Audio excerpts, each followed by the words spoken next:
25শে বৈশাখ, কবিগুরু রবীন্দ্রনাথের জন্মদিন। আর আজকে আমার ভিডিও বিশ্বকবি রবীন্দ্রনাথ ঠাকুরের জন্মস্থান অর্থাৎ জোড়াসাঁকো ঠাকুরবাড়ি নিয়ে।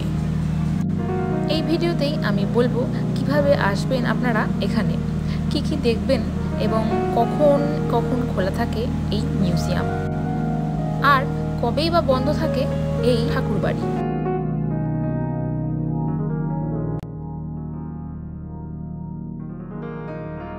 Hey guys, welcome to my channel. অনেকদিন পর চলে এসেছি নতুন একটা ভিডিও নিয়ে। আজকে আমি চলে যাচ্ছি জোড়াসাঁকো ঠাকুরবাড়ি, সঙ্গে আছে আমার কলিগরা। তো চলুন শুরু করা যাক আজকের ভিডিওটা।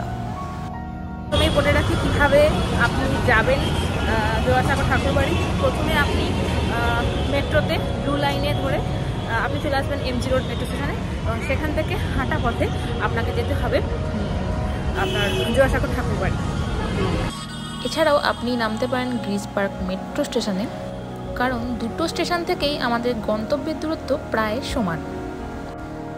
আর আপনি যদি বাসে আসতে চান তাহলে হাওড়া থেকে পেয়ে যাবেন 30B/1 AC 40, আর শিয়ালদা থেকে পাবেন 24B AC 44 S 44।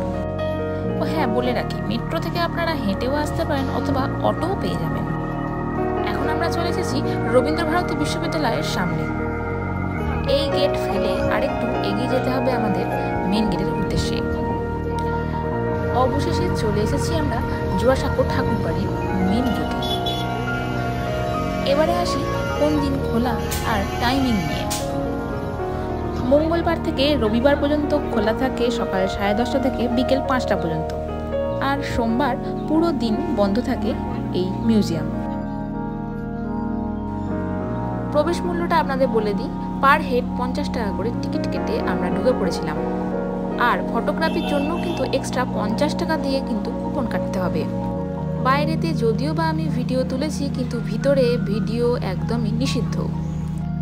পুরো ভিডিও দেখতে থাকবেন, অবশ্যই দেখবেন পুরো ভিডিওটা। চলুন জেনে নিই এই বাড়ির ইতিহাস। বুড়াবাজারের বিখ্যাত শেঠ পরিবার রবীন্দ্রনাথ ঠাকুরের দাদা দ্বারকানাথ ঠাকুরকে দান করেছিলেন এই বাড়ির জমিটি। এই শেঠ পরিবারের একটি জলাভূমি ছিল, সেখানে দুটি ছোট হাঁটার সেতু ছিল, যাকে বাংলায় বলা হয় সাঁকো। তাই এই ছোট দুটি সেতু থেকেই জোড়াসাঁকো নামটি এসেছে। 1961 সালে রবীন্দ্রনাথ ঠাকুরের জন্ম শতবার্ষিকী উদযাপনের জন্য পশ্চিমবঙ্গ সরকার রবীন্দ্রভারতী বিশ্ববিদ্যালয়ের প্রতিষ্ঠা করেন। প্রায় 35,000 স্কয়ার মিটার এলাকা জুড়ে তৈরি হওয়া এই বাড়িতে রয়েছে প্রায় 600-র বেশি ঘর, এবং তার মধ্যে 150-এর মতো ঘর খোলা রয়েছে দর্শকদের জন্য।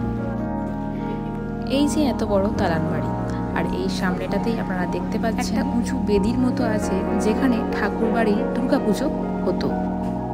এই বাড়ির এই মিউজিয়ামের প্রতিটি ঘরে রয়েছে কবিগুরুর নানান। এখানে আপনারা দেখতে পাবেন রবীন্দ্রনাথ ঠাকুরের শোবার ঘর, রান্নাঘর, তখনকার দিনের ঠাকুর বাড়ির আঁতুর ঘর, রবীন্দ্রনাথ ঠাকুরের বৈঠকখানা, এবং আরও দেখতে পাবেন কোথায় তিনি দেহত্যাগ করেছিলেন। যেমন আপনারা এখন দেখতে পাচ্ছেন স্ক্রিনে কবিগুরুর শেষ বয়সের ইসিজি রিপোর্ট। তো আমরা জোড়াসাঁকো ঠাকুরবাড়ি ঘুরে ফেললাম। তোমাদের কেমন লাগলো? ভালো লেগেছে। কেমন লাগলো সবাই বলো? ভালো লেগেছে। আমরা মিউজিয়ামটা অনেকক্ষণ ধরে ঘুরলাম, মোটামুটি আমাদের 1-1.5 ঘন্টা টাইম লাগলো, তাই তো?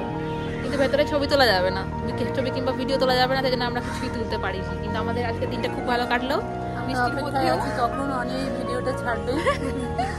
চলো এখন কিছু খাওয়া যাক। লাইক করুন, আমরা আরো দেখাবো ভিডিও।